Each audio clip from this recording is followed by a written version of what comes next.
And welcome, race fans, to another episode here at CRN. Tonight's race brought to you by the Ultimate Conquest Racing League here at Bristol. We will be here for quite some time, a few laps here. One of my favorite short tracks. I'm not a short track fan, and I'm pretty sure most everybody out there in the CRN Nation knows that. But as I was saying to Carl just a few minutes ago over in the other stream, that Bristol has a small place in my heart. It's just one of those tracks I got my very first iRacing win. So it's like the exception to my rule about short tracks. It's high banking, concrete, tire wear. It's looking to be a good one out here. So far, 9 drivers signed up here for tonight to put on a great show. Scott Bolster up on top of the boards here as far as speed goes here, as practice is coming down to an end.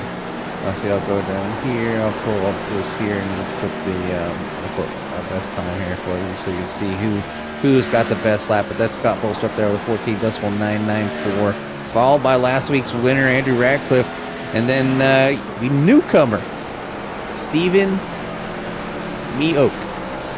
So out here showing that they have speed. Third in time around here right now, followed closely by Grady Gherkin, Chris Bouchard, Jake Less, Tim Glass, Justin Kirby. I was talking to Justin just the other day. He got himself a win at Watkins Glen in the C truck. So it's good to see out there still winning races. That number 58, and then Christopher there in P number 13. So this track's going to be a handful for the drivers here tonight. I know that for a fact. It's very high speed. High banking, and it's really all about controlling that throttle. But here at practice, you get to see some of these drivers really putting the hammer down and really trying to get at it, maybe to see if they can get a pole here tonight. But the times are pretty close throughout the field. Only 2.5 tenths separate the whole field as far as time goes. So it's going to be a close one here. Obviously, it's one of those tracks you want to make sure that you keep your good pit entry. You are going to go laps down under green, and these drivers have been running these races here and running a lot of green flag laps. So they come out here, and you don't want to underestimate your ability to make a pit stop here, and especially at Bristol. You want to make sure, depending on the layout they're using, whether they're using both pit lanes or just the front, because it really makes a difference when you're making that entry, whether you're coming in off of 4 or you're coming in off of 2. So definitely it's going to be a challenge here for these drivers. Hopefully they practice their pit stops. Normally they do, and definitely looking forward to seeing things boil down here. But we'll go over to the pre-race briefings here, kind of give you a rundown of what's kind of a give and take and what's the possibility. Obviously 175 laps here tonight in Bristol. If I haven't said that already, they do have one fast repair. They have 4 sets of tires in the pits and full fuel. So looking at roughly 122 to 126 laps on a tank of fuel. So they can make it over halfway. They are going to have to stop, but it all boils down to them tires. So if this thing goes green, they're going to have at least one pit stop. They're more likely going to take tires, and it's definitely going to be a challenge. 122 to 126 laps on one set of tires here. I want to doubt if their iRacing spotters are yelling at them that the tires are below 40%. This is you can cook some tires here pretty quickly at Bristol, but definitely one of those things. So just taking a glance over what's happened over at the Court Xfinity Series, and it looks like late race action there. We'll see somebody upside down on their lid. So not what these drivers are trying to do here tonight, but they're finishing up practice. Let's see, I'll go ahead and bring up the session. Stay here, get practicing and ending right now, getting ready for qualifying. Let's see where these 9 drivers here finish. They got, I believe, 5 minutes. Is it 5? Yep, 5 minutes here tonight to go out there, complete 2 laps, and see what lap what lap time they can get here tonight for our starting order. So looking forward to it and see who's the first one out on the track is going to be. And our first one out on the track tonight will be the number 9, last week's winner, Andrew Ratcliffe. So can Andrew have another great finish here? We know that Andrew's, he's very competitive on almost every single track that we go to.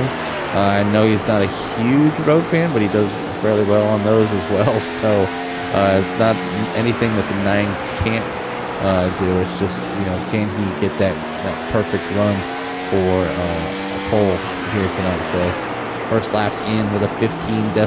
We've seen it practice. Fastest with a 14.9. Can the 9 set a quicker time for his second lap?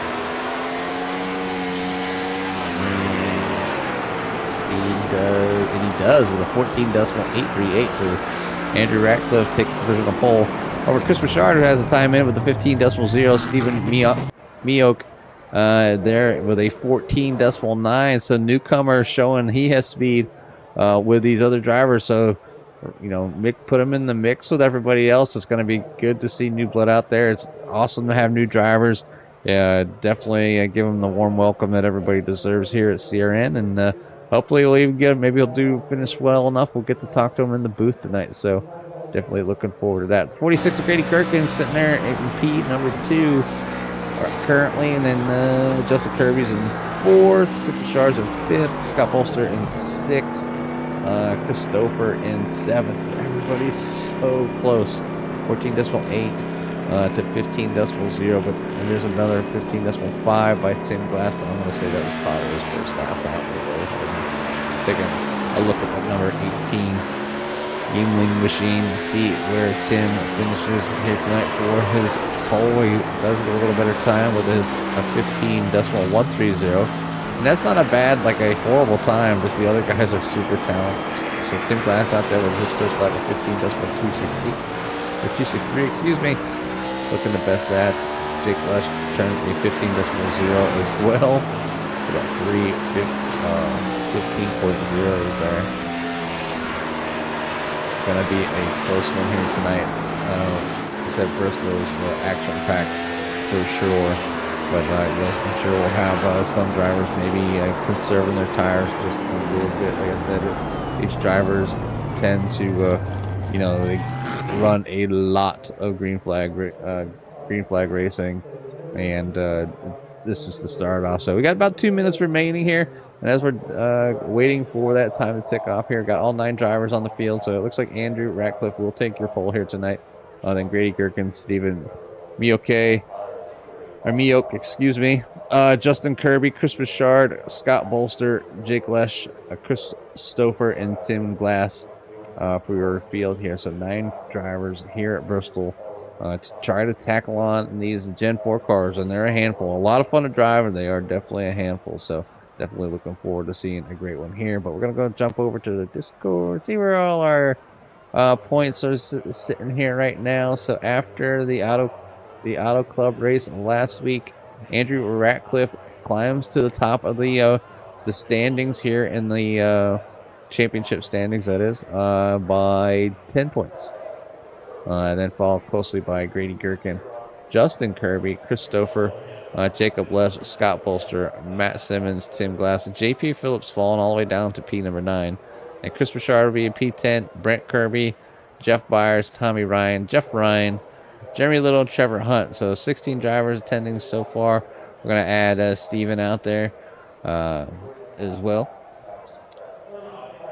So we'll see how. I'm looking forward to it. I love when new drivers come to the field, and it looks like that Steven's got a little bit of speed on him as well. So I don't know anything about Steven, and we'll be more than welcome, and hopefully get to know him as a driver as well. Can talk to him a few times up here in the booth, and I like to kind of keep in touch with most of the league as best as I can. Try to say hi and kind of get that rapport going. But we've been with UCRL for quite a few seasons here at CRN, and we always look forward to covering the live all their races, so the fans out there can really root for their fan favorites. But definitely looking for a great race and great finish here tonight. But qualifying is over. We'll go ahead and officially put up the race results here in just a moment.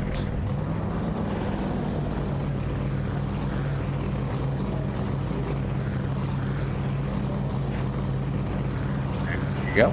So like we said, Andrew Ratcliffe on top over Grady Gherkin, Stephen Mioch, Justin Kirby, Chris Bouchard, Scott Bolster, Jake Lesh, Christopher, and Tim Glass.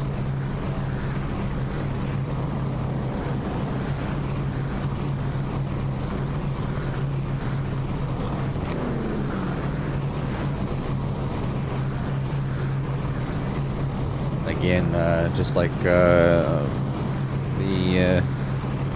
my last broadcast, definitely wanted to give a shout out to all the friends and families of any of the drivers or anybody out there just watching that's been affected by the storm that came through last week. And a lot of homes were lost and power outages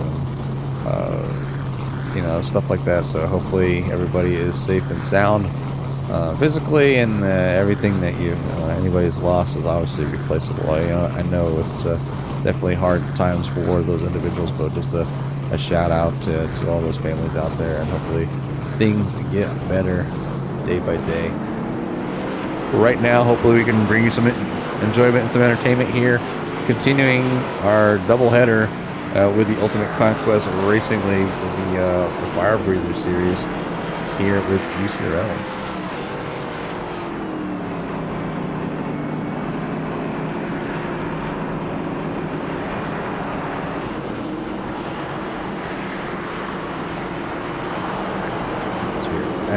As they follow the pace car around here tonight, getting ready to go green. Go ahead. Take the back map here so you can see where our favorite speedos are at. And I guess what I'm talking about. We'll bring up the rider details. Oh, there, Bob left.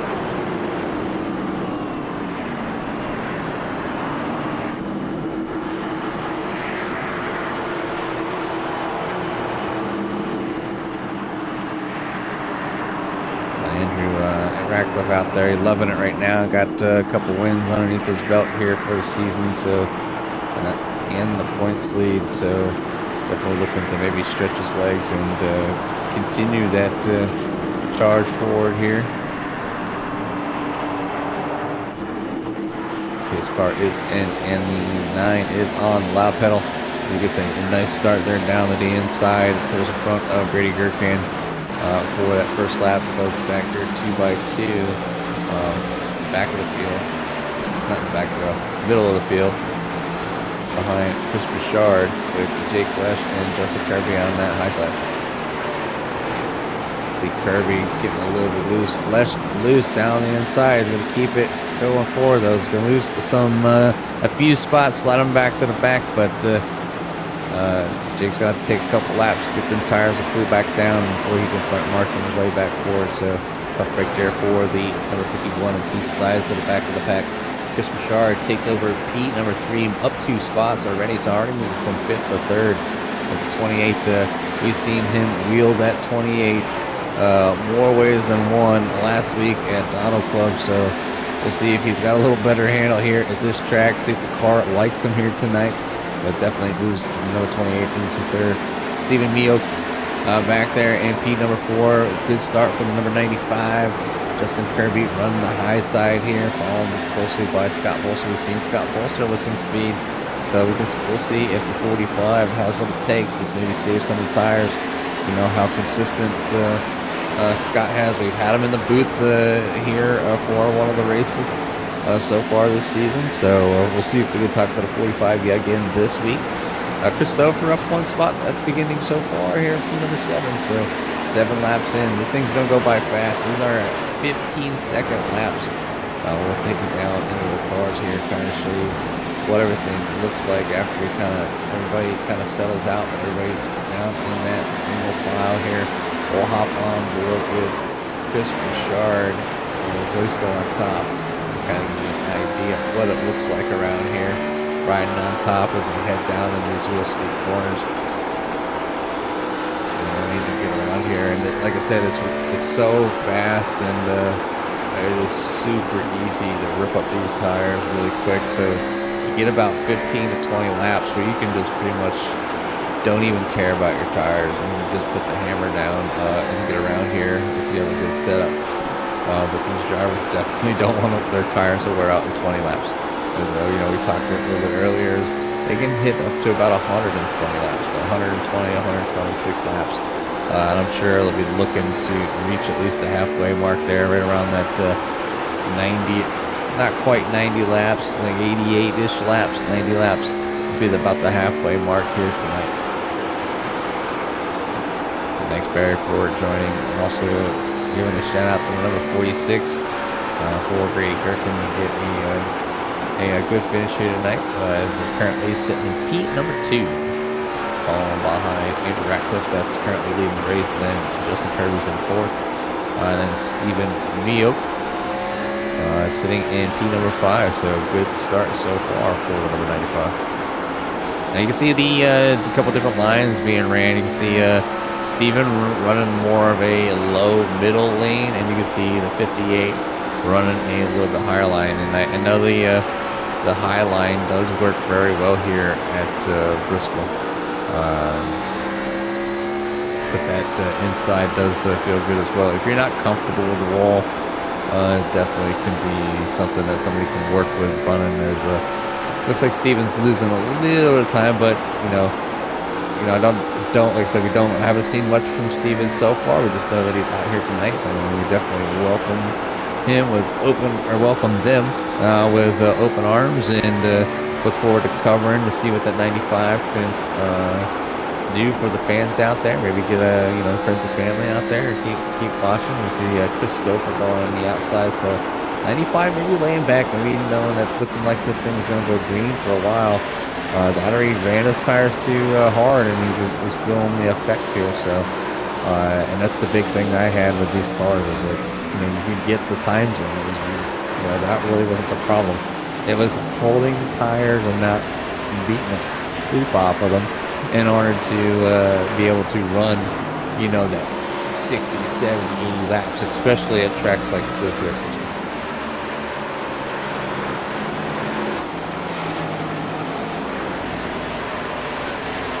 Up over there at Full Xfinity Series. It looked like a wild one. I'm going to run down and see who the winner was. I'm sure shortly here from Carl once he finally joins us up here in the booth. But definitely look forward to talking to Carl again.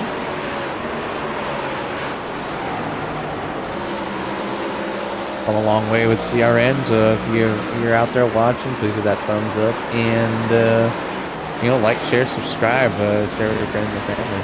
Get the word out there. We continue to put on plenty of races. We've got about almost 1,200 subscribers now.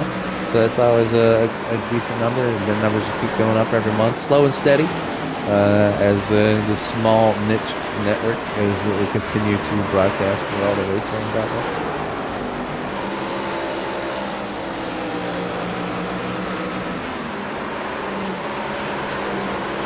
Silent every now and then as we're trying to move everything around. I want to broadcast with another individual.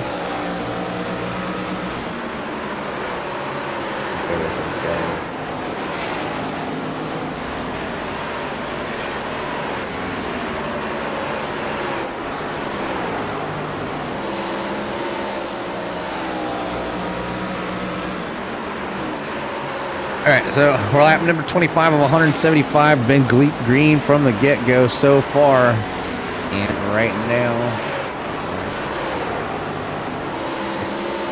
Ratcliffe out front still. So leading the way here, but being followed closely by number 46 of Grady Gerken. About half a second back right now. Then Chris Bouchard sitting in P number 3. Justin Kirby starting a little farther up here at Bristol. Sitting in P number 4. Christopher moving up 3 spots, so it's a team moving forward here Hopefully not overdrawn the car too much, but he doesn't want anybody to get away very quickly. So good moving, biggest mover so far to Chris Stoker, off 3 spots, and then Jake Lesh back there in that number 51. We seen him get a little loose. He was able to gather things back up. Scott Bolster sitting there in P number 7, and Stephen Mioch has fallen back to P number 8. So,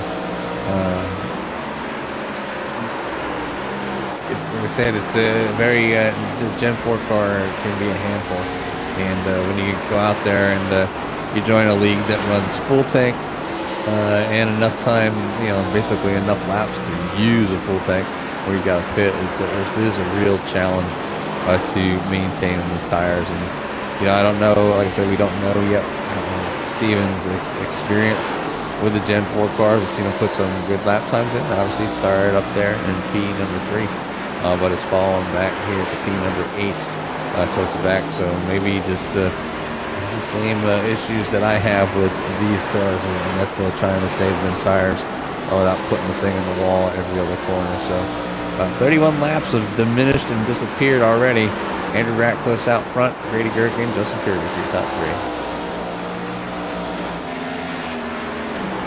3. Just finally getting a chance to jump over here and watch these boys in the Ucrl Gen 4 series, and I'll say it every week. I think I'm not used to seeing that 9 on the side of Andrew Ratcliffe's car, but he's getting to run some of these the old school paint schemes here. You got the McDonald's paint scheme on there right now, and looking pretty good out there, and certainly he's faster than the actual McDonald's drive-through right now. At least the ones by us, very, very slow. I will call it out right here, but certainly Andrew Ratcliffe not slow out here tonight, doing a good job out there, about a 1.5 second lead. But yeah, I mean, Jimmy, you mentioned it. Tires here at Bristol. It's short track, and you watch some of these cars, especially going into the corner right there. It almost seems like they're kind of wheel hopping going into the corner. I mean, you drop in there, and it seems like the car just kind of bounces and rides up there. You see Scott Bolster right there out the windshield, going up and tagging the wall just a little bit. The cars are really aching and wanting to get grip out there, and you're doing everything in your power to give them grip, but all it's doing is just wearing those tires more and more, and it's so easy to just push up, wash up, get into that wall, and you want to try and run that middle to high line to try and save the tires a little bit, but you're bringing a lot of danger by doing so. So it's only a half mile, and it's a lot of banking, but it can be a really, really tough track with any car, but especially these Gen 4s that you're kind of, it is what it is. I mean, you're hardly ever going to find a really good balanced car here at Bristol with these Gen 4s. It's usually either going to be really tight or really loose. Very seldom do you have a car that's neutral. It's going to find one way or another, and if you don't right off the bat, you're going to find it throughout the run. Yeah, and you can see that Stephen Mioch, our new driver here at UCRL. So if you're kind of seeing where that name came from, but they got fresh blood out on the track here tonight, and did a great job of getting in a good qualifying time, and kind of slid back to the field here. And I was just talking a little bit to the fans out there how this track can be really harsh on tires, and you talked about going up there and trying to up near the wall to save tires, but if most drivers, most drivers, I should say, that are like me, I don't like to go out near that wall because it's like a brake. If you touch it, it'll slow you down, you'll ruin your car. So I tend to try to stay away from you. See Jake Lesh like they're brushing the wall just a little bit now, really ripping the nose down to the inside of that corner to get it off of there, as Stephen Mioch was able to make it around and move back up into P number 6. So moving back forward after falling to P number 8, back up to P number 6 is the number 95 newcomer there. Little tag from the wall, and that's okay to do that every now and then, but definitely just got to be careful not to get much damage on that right side, or enough where you have to burn up your if you don't remember to click off your fast repair. It'd be enough to use it up going in there for when you have that pit stop. But Carl, he talked about pit stops as well, looking around 120, 126 laps on a run. But I don't think it's the fuel that's the problem here tonight. I think it's going to be more tires. Yeah, those right side tires are not going to be happy once you get to those triple digit numbers, let alone any time before that. So I'd be really, really shocked if these guys can make it last all. Well, I shouldn't be. I shouldn't be shocked at all that these guys can make it run that long. But I don't think, even for the best drivers here in Ucrl, that running a full fuel tank here is going to feel very nice. I wouldn't be surprised if we see them just, kind of cut this in half. If they know they're going to have to make it a one-stop strategy, just cut the race in half. I mean, you got 175 laps here on tap. There's no sense running it, 120 on that first set of tires and then having, 50-some laps on the last set of tires. It's just, it's not worth it. I mean, you're going to have some more speed for sure on the second set of tires, but you're going to lose so much time. Running those old tires that long, so it kind of just, in my eyes, equals out enough that I'm trying to cut this thing, right at 80, 90 laps. I'm coming in for that set of tires. But you mentioned about tapping the wall. The bump and run we've seen used on short tracks very often.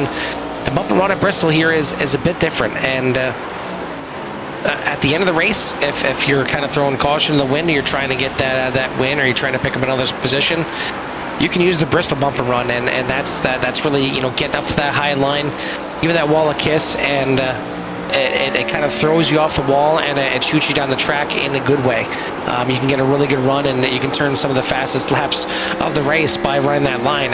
Again, you have to do it with caution, and you do it the wrong way once, and your race is over. So it's kind of pick your poison. I mean, do you want to try and get up there and maybe grab a position? It's a risk reward for sure. But the bump and run at Bristol is certainly different than your typical short track bump and run.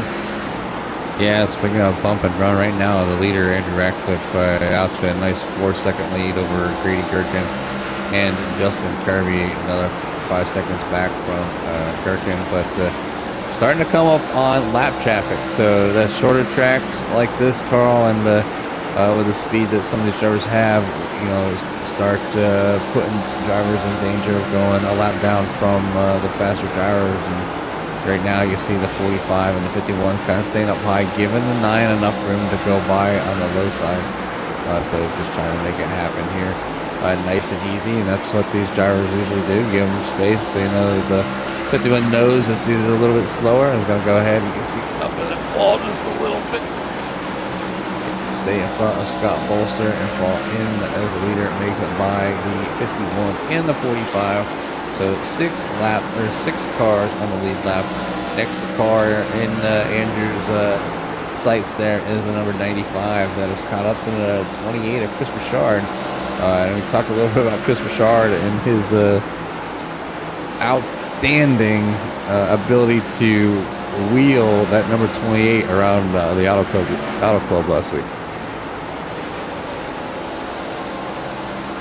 Yeah, good to see Bouchard kind of back on form, if you will. I know it seems like it's been a while since was it the Truck Series, Jimmy, that we've seen just some dominance by the 28 of Bouchard.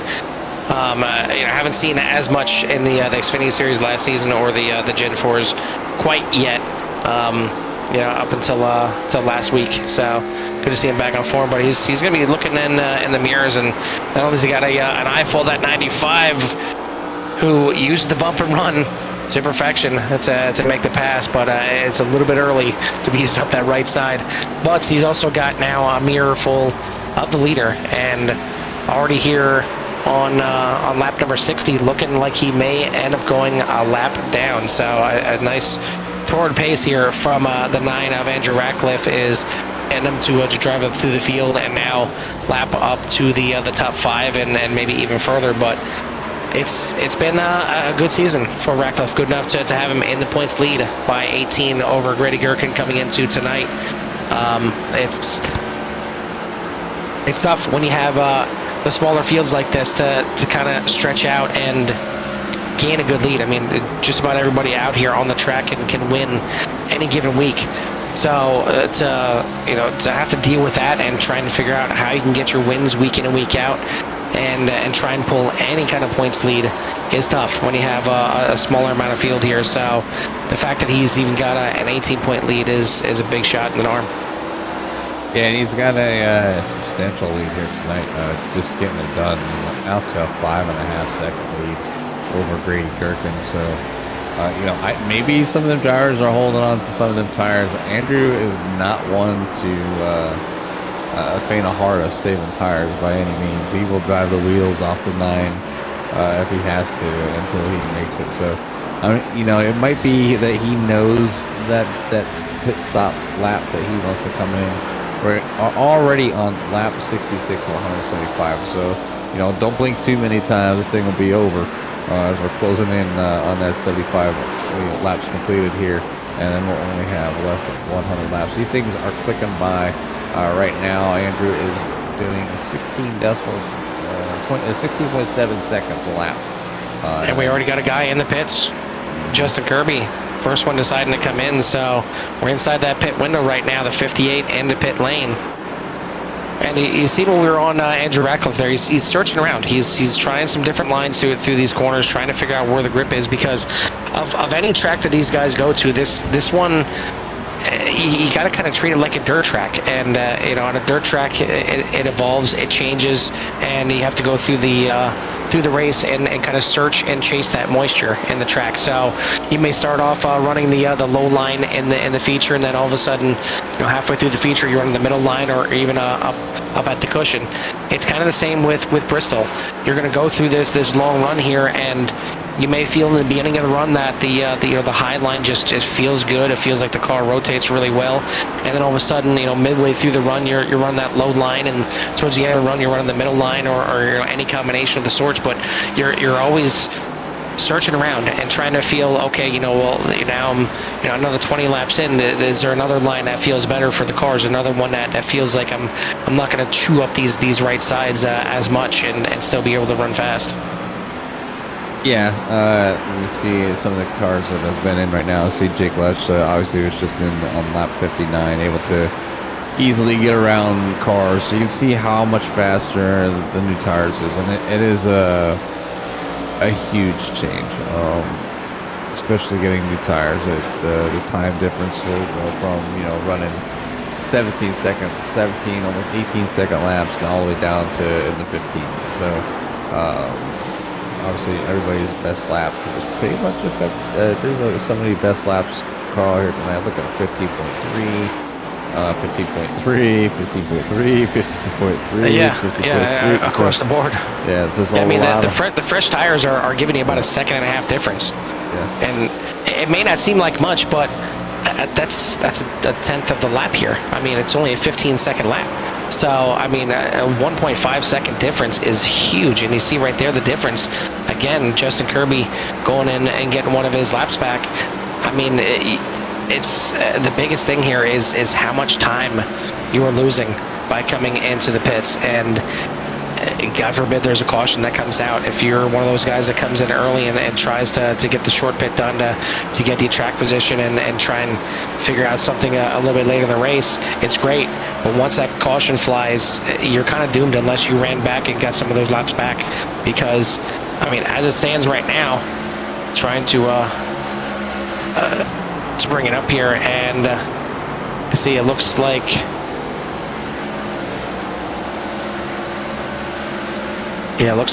losing about I want to say 3 laps under green flag pit stops here. So that's a lot as well. I mean, it's not as simple as you come in, you lose a lap, and okay, well, if a caution comes out, at least I'm the lucky dog, I can get that lap back, or I can take a wave around and get my lap back. No, you could be looking at a race where you're done. You're cooked, and you're kind of just going to sit back there and run around and try to get 8th place instead of 9th, let alone trying to fight your way back up in the top 5. Yeah, you can see that Justin Kirby and Jake Lutch have been in, so they are 2 laps down, and they're able to, right now they're obviously the faster cars on the track at the moment, but they are 2 laps down. And yes, if a caution were to come out, they're definitely not going to be on the good side of the stick there. Obviously, Steven Miok is in a decent spot. He's 1 lap down, but sitting in P4. Scott Bolster is a lap down, and Chris Bouchard's a lap down. And they haven't stopped yet, so they can go. They can still go like another. A lot. They can still go to like 40 laps, Carl. Easily. Another 40 laps or so, yeah. Yeah. Yep. So it's definitely going to be interesting to see if like Andrews decides to go in, or just a severe undercut by Justin Kirby. But so he has to gain his lap back, so he can unlap himself here very soon as he is coming up on Chris Bouchard. As Chris Bouchard is down low there. Lets the 58 go by. But another spot for Justin Kirby. So making his way back. Now he's getting up there to the back end of Tim Glass. He'll make his way around the bend. But you might see when Andrew comes in, depending on the amount of fuel and how bad his tires are, and how much of a lead he has, you might see the other drivers in the back get their lap back, times 2. So Chris Stouffer, Stephen Miok, Scott Bolster obviously already been in. Maybe they're thinking about a 2 pit stop strategy. Come in. Yeah, I mean, if I'm Andrew Ratcliffe right now, really the only person I'm worried about is second place Grady Gherkin. He's the only one that seemed to be decently on pace with him, and until Ratcliffe decided to check out here. But I mean, there were kind of 2 who were the class of the field here. I mean, there was really nobody else that was close enough on pace that I'd necessarily be worried about if I'm Andrew Ratcliffe. So I'm just keeping an eye on the 46 and watching when he decides to come into pit lane, and that's when I'm making my pit stop, because right now he's out there, he's got the pace to cover everybody. And is he going to come in and probably come back out and not be the leader because of these guys are coming in and short pitting? Yeah, probably. There's a good chance that he comes out and he may be in second, third, fourth place, depending on when he decides to come into the pits, and could even be a lap down. But he's going to have the pace that these guys have right now over him, and he's going to be able to drive back around them and try and work his way up through there. But yeah, I'm not worried about the guys like Justin Kirby making that early pit stop, Jake Lesh making an early pit stop.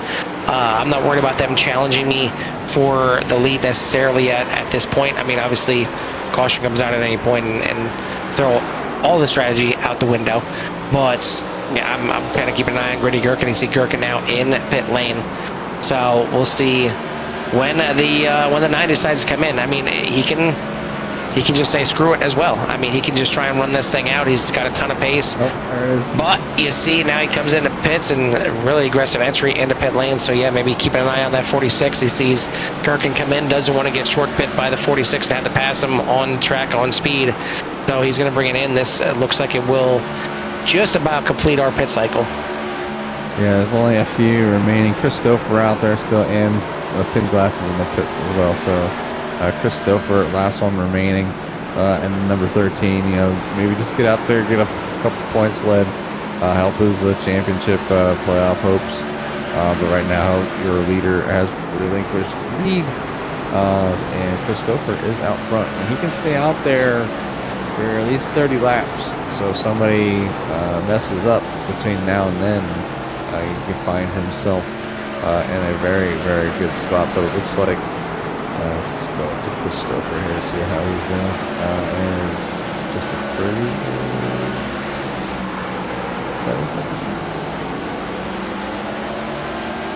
excuse me.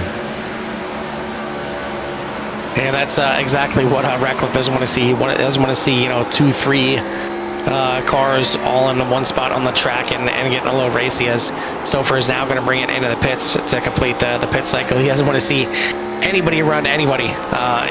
If a single car causes a caution, kind of so be it. But he doesn't want any chance of a couple cars getting together and really good chance of causing a caution. So you see, he came back out here in 4th place. Stouffer in the pits. He's going to move up to 3rd place, but he's got those 2 guys that pit early. Justin Kirby now in the lead, Jake Lesh in 2nd place, and you see it's a pretty good margin from first back to Andrew Ratcliffe. in total, it is looks like about a 14-second lead from first back to Andrew Ratcliffe, but you just keep an eye on that as the times are going to start flying down.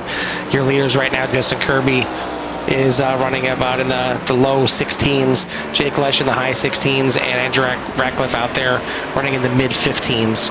So that time is going to click off very, very quickly, and we'll see if, or no, well, I shouldn't say if, but when the 9 goes to try and make the pass for lead. Is already moving past Jake Lesh for a second. Yeah, so 9 moving back forward, just dominating performance here so far. Obviously needs to finish this thing out and catch back up. Justin Kirby on a little bit of pitch strategy, I believe, trying to make things happen. Caution to come out, so still has to battle the 9 when he catches back up to him. And it's just a matter of time. You know, obviously Andrew has to overcome a almost 12-second deficit through traffic because everybody is spread out now. So the field is definitely not too close here tonight. There's a battle back there between Scott Bolster and Chris Stouffer as they're side by side. Walk just going down the front stretch as we see Scott looking at the inside of the 13, but the 13 able to complete that pass and will pull away just a little bit. So far, so good here at Bristol.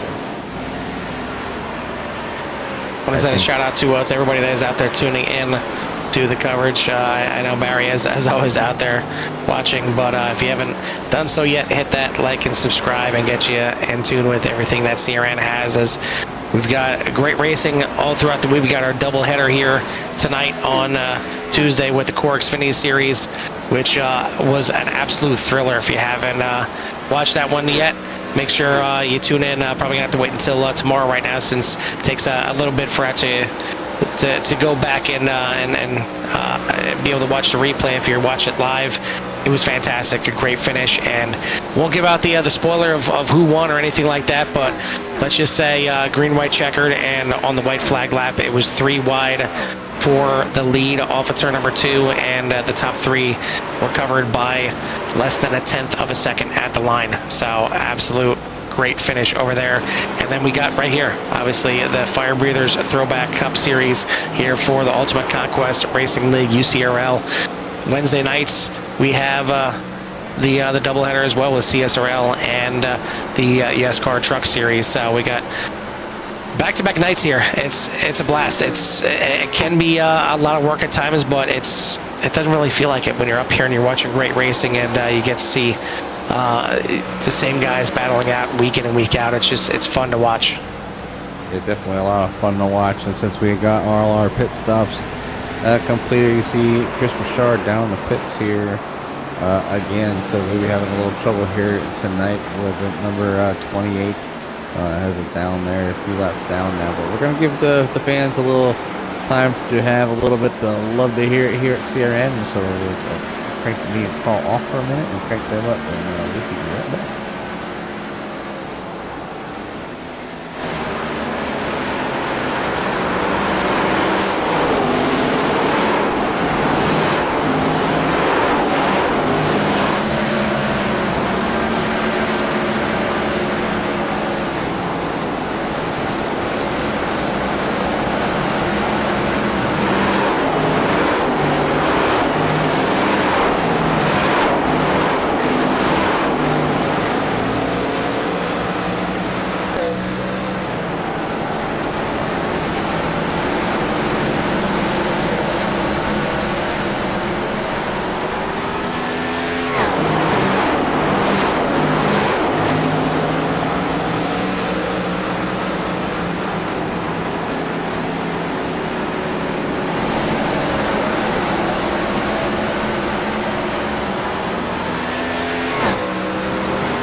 50 laps was still a little over 50 laps remaining here as turn these boys down just a little bit so I don't blow everybody up.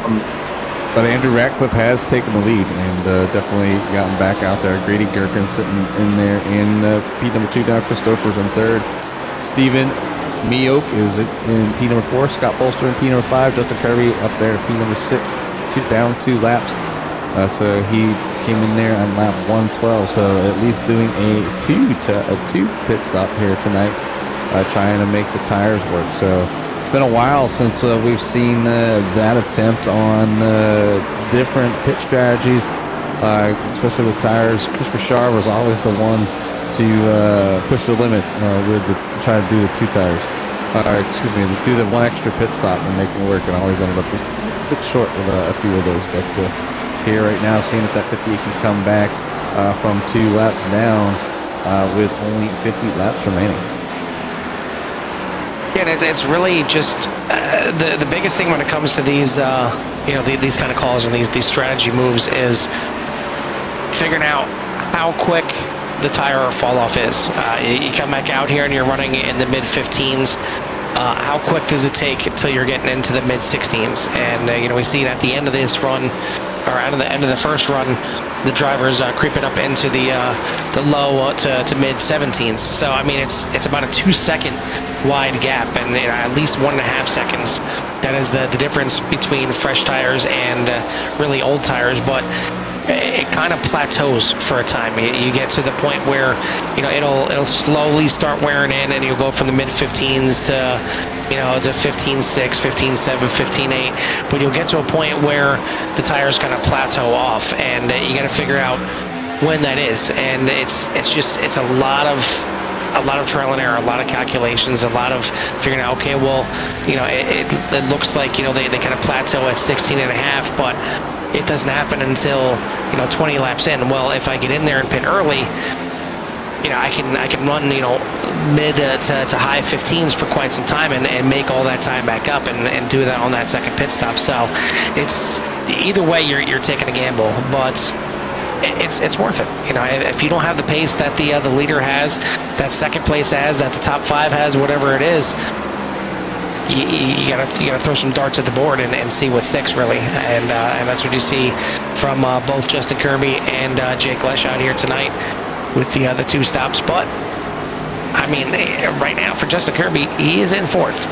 He is not too far back. In total right now, he is 36 seconds behind the leader. And right now he's running about 4/10 faster than the leader, running the high 15s right now, where Ratcliffe is running the mid 16s. So if he's able to keep that kind of pace the rest of the race, it can get a little interesting. Well, we'll see how it goes, but at the very least, he's trying something different, and we like to see that. You can't just have everybody on the same strategy on a race like this. You're gonna know who wins. So you just gotta throw something out there. Yeah, and that's one thing about these drivers. I mean, there's at any given week, somebody different can win. Andrew has been back on a hot streak here. Obviously, he got last week's win, and out here trying to get another one. Has a nice, comfortable lead right now over Grady Gherkin.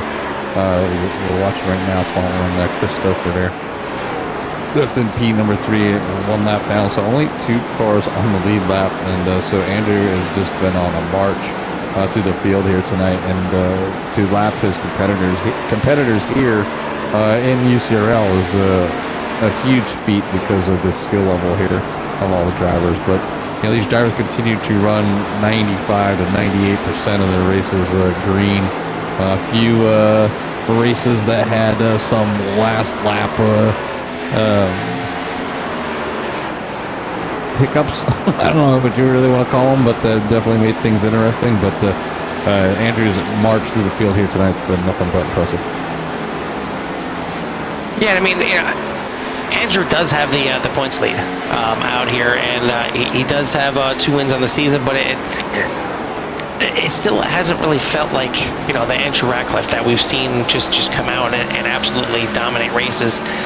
We're seeing that tonight. We're seeing the old the 24 Andrew Ratcliffe, not the new 9 Andrew Ratcliffe. We're seeing him doing a bit of dominating here tonight, and really kind of sticking it to his CSRL fellow racers, or not CSRL, UCRL fellow racers out here tonight. But Justin Kirby getting one of his laps back when he's still got a big margin to make up here. He's still got 33 seconds that he's going to make up on Andrew Ratcliffe. He's going to try and get up here for the win. But, I mean, he's only a couple seconds behind Christopher. So, looking like Kirby maybe using that two-step strategy, still at minimum going to get a podium spot here. So, again, a good job trying something a little bit different out here tonight. But I don't think anybody's going to be catching Andrew Ratcliffe here short of a late race caution or something to getting up here in the mix, as his closest competitor right now is a 15-second gap in between, and what that means is he's about to lap the field. Yeah, he's very close to lapping the field now, and I'm sure he's digging. He can see the 46 in front of him, and maybe that's what's driving him here to continue to put down some really good laps still in mid-16s. But Grady's running, last lap. Ratcliffe was a 16.61, and Gherkin was a 16.75. So real close, still gaining some time. I got the gap up there for everybody to see. It's consistent because there's only a few drivers out there, but. You can see that only Grady Gherkin on the lead lap, and Andrew Ratcliffe trying to chase him down here. Go ahead and hop in the shadow stand here for a little bit on board with Andrew, and kind of watch him take this track. But you can see the banking, how much the car moves through each of these corners. He still has to. He has a huge lead. Obviously, the guy that would be on his bumper is now in front of him. So. Kind of a good thing, I guess, that you're worried about being passed. The guys that's trying to pass you is in front of you here on an oval, so definitely a good sight to see. I think it's going to happen here. I think he's going to be able to lap the whole field. He still has 25 laps remaining, so we'll see if that 9 can lap the field here tonight, as he's just put a clinic here with Bristol. Getting that Gen 4 car around here. But in P number 2 right now is Grady Gherkin. Justin Kirby has moved up into P number 3, so it has made it around Christopher. So the two tires, the two pit stop has worked right now, but it usually just ends up falling just a little bit short of that, not necessarily the podium, but the win. It'll be real interesting to see if he can get up to Grady Gherkin yet. He's still about 13.5 seconds behind Grady Gherkin. Obviously, already passed him on track to get back on the same lap as him. And he's still got basically 2 full laps to be able to catch up and pass Andrew Ratcliffe for the win. So I don't think that the win is in the cards here tonight. But I think second place may still be a possibility. He's still running about a half a second faster than Grady Gherkin right now, as Gherkin is in the 16.7s, where Kirby is in the 16.3s. So there's still a chance that Kirby can get up there and grab a second place, which was not in the cards early on in the race. He was not running in the top 2 for sure before he decided to go on this two-stop strategy. So I mean, it may not result in the win, but it resulted in gaining a spot that he maybe didn't have a chance to get with a single pit stop. So it paid off. It definitely paid off. It is a little more, more comfortable to run around here on pressure tires as well. For sure. And obviously the speed difference kind of makes it a little bit fun when you're running people down and making past them. And he's made it up there in Pete number 3. But we give another shout there to Stephen Mio for his first race here tonight with UCRL. Currently sitting in P number 5, so he has qualified in 3rd. Obviously, quickly realizing that the field has quite a bit of talent, and probably needs to learn how to save the tires just a little bit, because I think he burned them up pretty early and he ended up falling back just a little bit. But coming back here and not finishing yet, but moving back up there into a 5th place for his first time out with these drivers, with the competition that's out there. So it's good to see him out there. I hope to see him more of him or them in the future here. So, but yeah, just want to give that 95 a shout out. But Andrew Ratcliffe is still working on getting around or catching up to Grady Gherkin. Right now he has him in his sight. He has the lap car of Scott Bolster there that Scott's going to kind of move out of the, not give him the position, but move out of the way, give him the opportunity to run his line there, as Scott normally will. And so he gets around Scott. Now he has his eyes set on that number 46. And if I'm Grady Gherkin, I mean, I know these guys race each other week in and week out. I'm going to try to keep them behind me just because. Like, yeah, no, I mean, you ain't allowed me. these guys are teammates too. So I'm sure there's some chatter in here like, no, just go away. No, I'm not going to make it easy on you. Go away. So hopefully there's a little bit of chatter going on right now in the team chat, but we've got a few good races coming up after this one. Next week we got the Charlotte Motor Speedway, and that one usually always puts on a great race. And then we head overseas. We head to the Far East and run the Suzuka International Circuit, and just the West Circuit. So not the full GP, but first time we're going to be heading over to Suzuka, at least for a Gen 4 race for sure. I'm not sure we took any kind of NASCARs. I know there was talks a few seasons back about taking the 87s to Suzuka, and realized pretty quickly that oof. Just to put it plainly, but interesting to see how these Gen 4s will tackle the S's over there in Suzuka, and then see how they handle it over there in Japan. But that's going to be coming up in a couple weeks here in October before we head to our old stomping grounds and our kind of old home track, and that is Pocono Raceway. And it's a driver's track, to put it plainly. It's almost kind of back-to-back road courses with Suzuka and Pocono, the way Pocono drives, and then he headed to Darlington. So you get kind of one more breather at Charlotte next week, and then the rest of October. I know it's Halloween month, and Jimmy, I know you're probably already gearing up for that, but it gets scary for these boys here at Ucrl for the rest of October after Charlotte. Yeah, normally I'm out and about starting to set things up for the spooky month, the spooky season, but the storms have put a little dampener on that for right now. Still not obviously with Helene going through, and now there's another storm kind of sitting down there in the Gulf. They don't know what it's going to do. It's not a named rainstorm yet.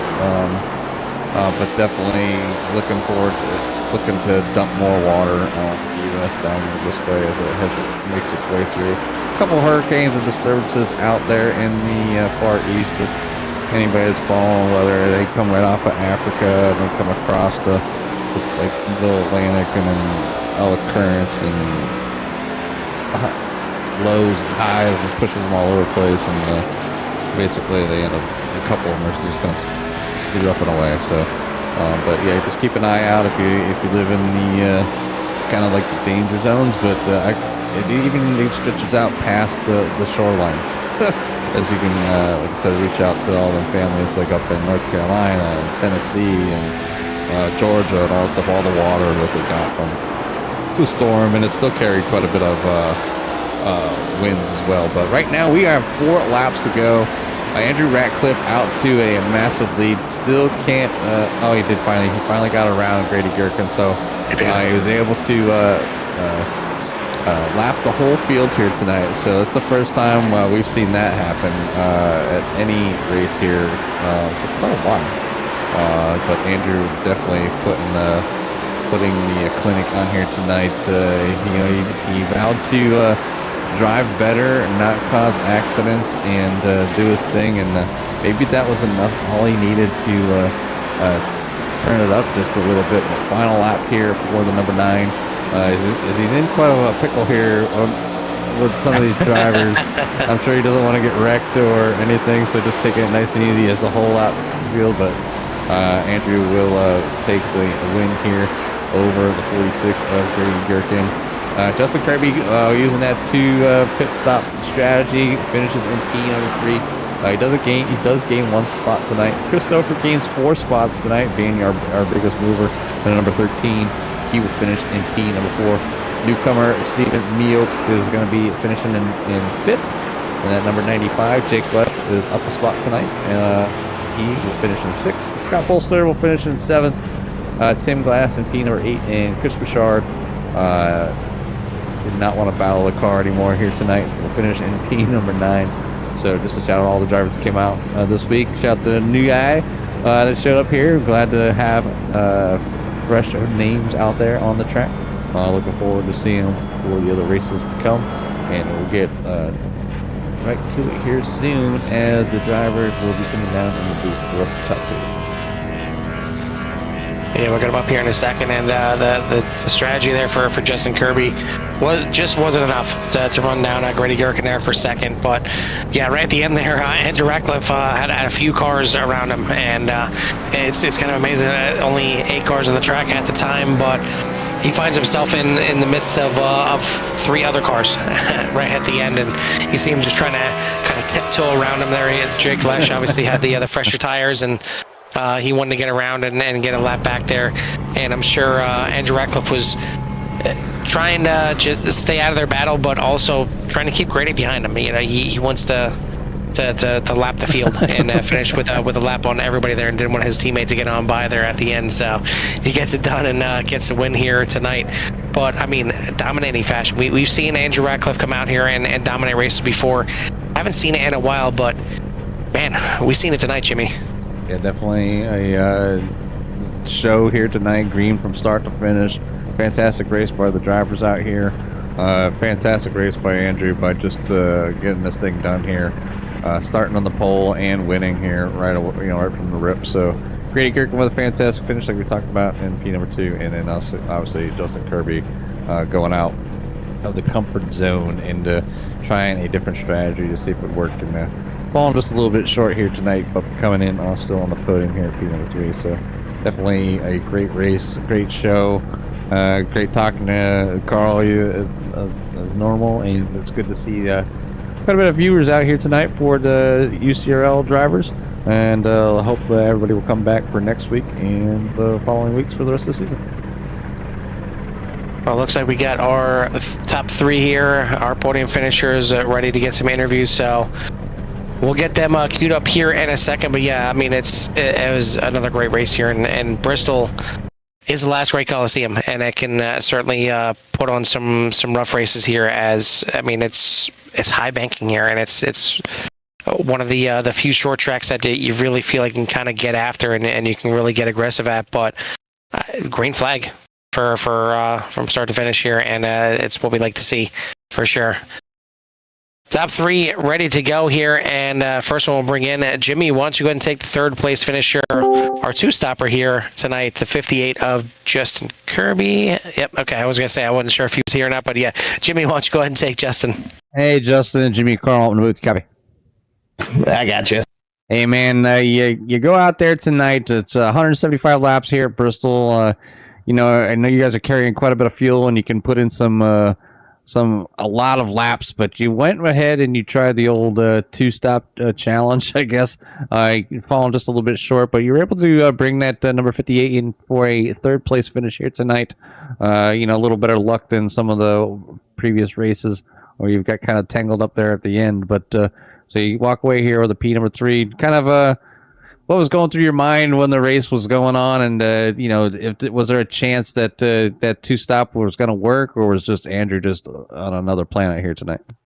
No, I was pretty much set where I was going to be at. It was basically a shot in the dark. Seems like I saw what the fall off was, and I'm like, you know what? This car's already shot. I'm just going to take a swing at it and see what happens. And because the right front, like, unless he had the brakes down to minimum, because we were, they were quite a bit forward on the base set. So unless you had them adjusted for a lot more rear brake, that's how Andrew was able to hook the bottom as well as he was. It's like, unless he had him down that low, there was going to be no catching him. That was a massive advantage he had. But I mean, kind of my bad for not putting the laps in on the car that I normally do. But it's, that is what it is. Either way, still a great finish here.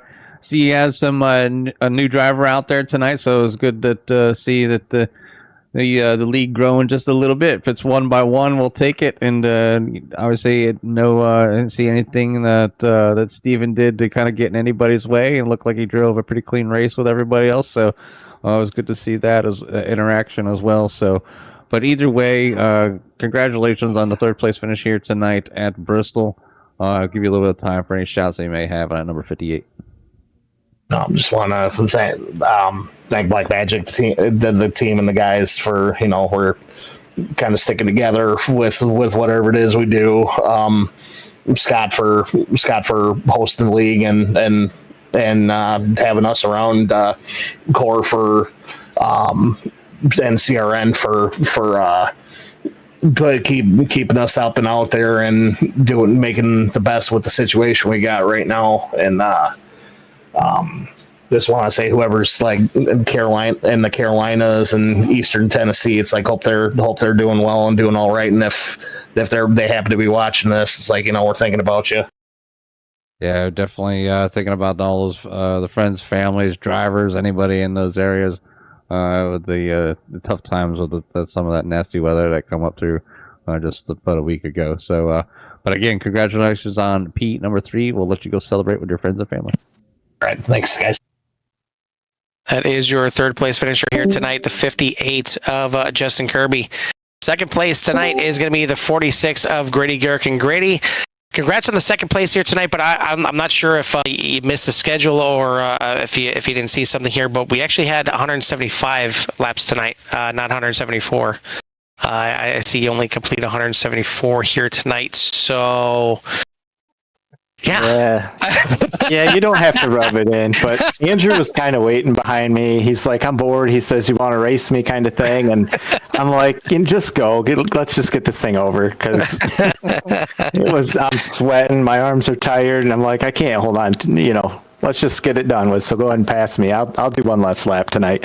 Well, that's what I was going to ask you. I mean, how tough is it? 175 straight laps here, no break, no cautions. I mean, yeah, you had your one lonely pit stop that you could maybe, kind of shake your hands out a little bit or shake your arms out and get some blood flowing back into there. But I mean, 175 laps here with these Gen 4 cars, that had to be brutal. Yeah, it was kind of long. I mean, the race went quick because we didn't have yellows, 10 cars, and then the drivers that we have, I was pretty confident it was going to go green anyways. Really didn't think there was much chance for beating Andrew tonight. He loves this track. He probably practically designed it. I don't know. But I figured I wasn't going to beat him. I wanted to kind of stay with him, and I was trying to mimic some of what he's doing. But, you can look at another car in front of you and think you're doing the same things, and it's such a subtle difference can kind of change everything. So he's definitely got one up on me on this whole tire saving deal yet.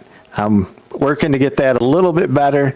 But yeah, I was hoping to stay kind of with him. I did for a little bit, and then it was like a light switch. I think 33 laps into that run or something, then it was just, he was gone. Like he dropped the hammer. Cole Trickle grabbed another gear. I don't know. In those match tires, yeah. Yeah, well, I mean, like you said, you hung with him for a while, and he wasn't really stretching out on you too much too quickly. But once he did you just kind of settle into a groove and figure, okay, well, I'm just gonna kind of run my pace for second place here now and try and run it down at that point and just kind of let him go and unfortunately kind of give up the run for first. Did you kind of get that mindset at that point? Yeah, definitely. Once he started pulling away and I could feel my car falling off already, if I push any harder, it's just going to drop off faster.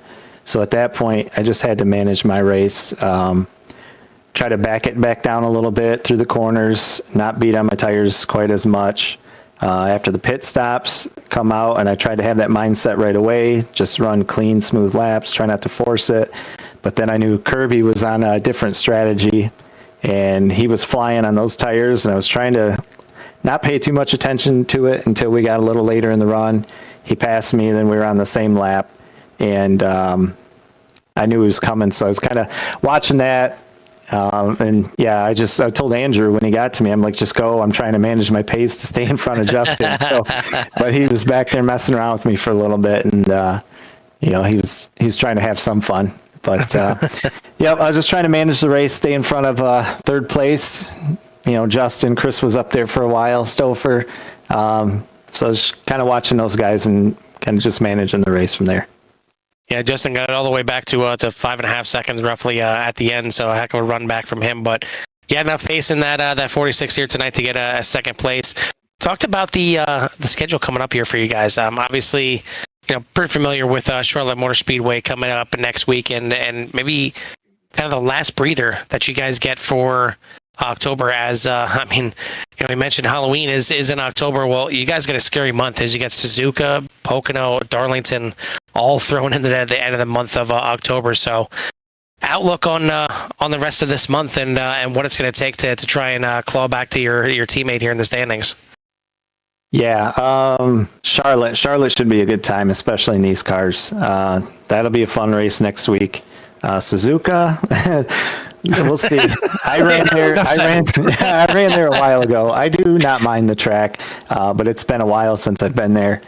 That one will be interesting. Pocono, I like Pocono, Darlington as well. So those will all be fun races. We'll figure out the road course portion, maybe get some testing laps in before we get to that one.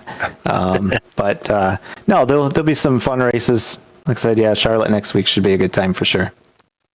Well, congrats on the second place here tonight, and it's still going to be a good points to even, or you're going to be losing a little bit more points to Andrew, but you keep it in second, and you keep the deficit from growing very wide here, very quick, as it's what he did with the time difference on you guys tonight. It's been a long time since we've seen this kind of performance, but you're still best of the rest, so you still got to feel good about that, and you get done here for second place. So who you want to give a shout out to or thanks to?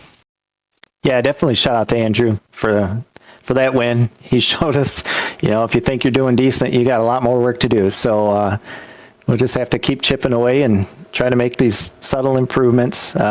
Keeps us honest anyways. You guys up in the booth, we'll watch this one. It's kind of like a Kyle Larson beatdown, I think, tonight. What he did there at Bristol a couple weeks ago. But yeah, Scott, I know he was kind of feeling under the weather, but thank him for all he puts into this. And yeah, just the teammates out there, everybody watching, the guys that showed up to race tonight, trying to keep this thing going. But yeah. All right, well, once again, congrats on the second place. We'll let you go celebrate. We'll see you next week at Charlotte. All right, sounds good, guys. That's your second place finisher, the 46 of Grady Gherkin. And yeah, certainly a shout out to Scott. I know he's feeling under the weather. I'm just recovering from a battle with COVID this past week. That's why I was in the booth with you guys last week. But originally the session here tonight was set up for open, and then a couple of guys mentioned it, and he had to go in and set up another session and make it the correct fix setup. But it almost felt like your winner here tonight was on his own setup. It was on his own open setup, and he was running this thing all the way down. Jimmy, your winner here tonight, the 9 of Andrew Ratcliffe. Hey, Andrew, Jimmy, and Carl up in the booth. You copy? I do. What's up? Well, you a few weeks ago you were kicking yourself into the ground about driving like poop and not being the driver you wanted to be. Well, you've changed that all around since then. This makes 3 in a row here for the number 9. And just tonight, a class of your own, you lapped the whole field of these your competitors, and it's not like they're the easiest competitors out there in the world. They're definitely some of the tougher ones that I've seen out here. You guys have some great and awesome races and close ones to the end, almost week in and week out, but not here tonight. The 9 had all the speed and pretty much all the fun, and the only person that I could thought of that maybe to mix up your strategy a little bit was maybe someplace like this is to go on a 2-tire or a 2 pit stop strategy to see if you can make it work and win. So, but you had the speed in that 9 here tonight. Kind of give us a rundown of what gives you so much success here at Bristol. I don't know. It's my best track on the simulator. It's just been a field thing ever since I got on here. I've always loved this track. I've always had a really good feel for how to save tires here, and you won't see a performance like this for the rest of the year. It's an anomaly. Like these guys are really tough to beat, and it's just this track combo really I don't know, you can say it plays my strengths. There's really not another track like it. I mean, it's so high speed and so banked. This is my absolute best track on this sim. That's really all I can attest that to. Saving the right front, just you really gotta. A lot of people like to charge these corners. I do the opposite. You have to drive it in. It's discipline to drive it slower here, because slower is faster. Because you could easily run that top for 30 laps and pull 2 seconds ahead, but that won't work. If you want longevity and speed, you really got to be disciplined on I try and get darn near. I mean, I basically run it like they did in the 90s. You're the line all the way around. So what I try and do, at least in the beginning and middle of the run, and maybe with 10, 15 laps to go in the run, I'll go to the top, because you can find some temporary speed up there, but getting in there easy, staying easy, and then just trying to drive it straight off, and you don't have to just crank that wheel. I don't know how to explain it. I've always just been very, very good here. I mean, it showed here tonight. You're able to, like I said, lap everybody, and is that if you wanted a challenge? I mean, I guess the only one thing to do would maybe to add an extra pit stop and see if you can make it work, because a lot of people seem to go to that. See, Justin Kirby, he decided to go to that. Almost fell within 5 seconds of Grady Gherkin, almost being able to pass him. So almost worked for him to get it back up to P number 2. But usually that 2-tire stop when everybody else takes 1 usually falls just a little bit short. But you got a few tracks coming up here. You got Charlotte, I think, is next. So how you feeling for the next week in order to continue your run here at this championship? Well, I know JP will be back, and I know JP has historically been very, very good at the 1.5 mile ovals. He's going to be, I think JP will be the one to beat. I'm typically pretty good at Charlotte. I run well there. Sometimes I struggle with the pace, though. Sometimes I have a tendency to maybe underdrive the car, and it gets me back in the pack, and it's an interesting one. But I'm typically running solid there. The one I'm looking forward to is Darlington, because that's probably I would say that's probably my second best track on here. I love Darlington. That's coming up in 3 weeks. Suzuka, I'm starting and parking. I'm down 3 cylinders on every road course I go to. I really just don't have to run I was just going to mention, what about that monkey in the room, that good old Suzuka? You guys are going to have your hands full with this car at that track. I won't. I'm going to trickle around there about 80 miles an hour for 5 laps, park it, and watch Grady and the Kirbys and battle it out. That's what I'm going to do, and Bouchard. Bouchard's really good at road courses, too. I'm going to watch them have all that fun, because it's not going to be me. Even at road courses, I know how to run. I'm 2 cylinders down there. I'll be, dude. I mean, I don't even think I can meet minimum speed. I'm so bad at road course. Well, give it a good old, college try out there. You never know what might happen. I know. You never know, but you definitely showed them here tonight. And I'm trying to work you up here, man. No, I'm serious. Like, there's another league I run that's not as competitive as this, and dude, I'm second to last a lap down at Watkins Glen, and I've run Watkins Glen for years. Although I did spin in a weird spot that I normally don't. I would have been. I don't know. Road courses is absolutely not my thing. It's kind of, I don't know how to compare it. A really good driver who's historically been bad at road courses. I know Arnold. I think you can't even say Arnold. He did have a road course win. I don't know. I'm bad. I'm really, really bad at road courses. Well, you're not bad at ovals, that's for sure. You'd get it done here tonight. You said another favorite track coming up there in Darlington, so and then you have Pocono in there as well. So definitely a lot of unique tracks coming up, which should keep us entertained up here in the booth, and you on the track. Definitely be looking forward to seeing that 9 out on the road track for at least a few laps, and then the rest of the season. But I want to say congratulations on your win here tonight. That's 3 in a row, and look forward to seeing what you can do at Charlotte next week. But before we let you get out of here, we'll give you some time for any shouts you may have on that number 9.